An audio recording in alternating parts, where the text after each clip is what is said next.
आसंता 14 रु पर्यटकों को मना भितरकनिका कुंभीर गणना पर आसंता 14 रु 21 जाए भितरकनिका बंद रहिबो। एनी सूचना दैछन्ति वनखंड अधिकारी सुदर्शन गोपीनाथ यादव।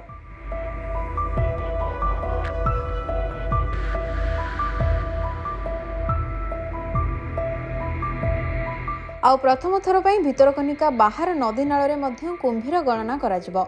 एथिपाई पर्यटकों को आसंता 14 रु भितरकनिका न आसिबा पाई परामर्श दैछन्ति भितरकनिका कर्तृपक्ष।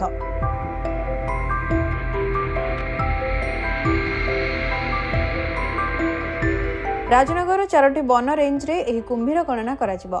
वन अधिकारी वन्यप्राणी गवेषक एवं स्थानीय लोकंकु नै गठित 22टी टीम को कुंभीर गणना कार्य पाई नियोजित हेबे।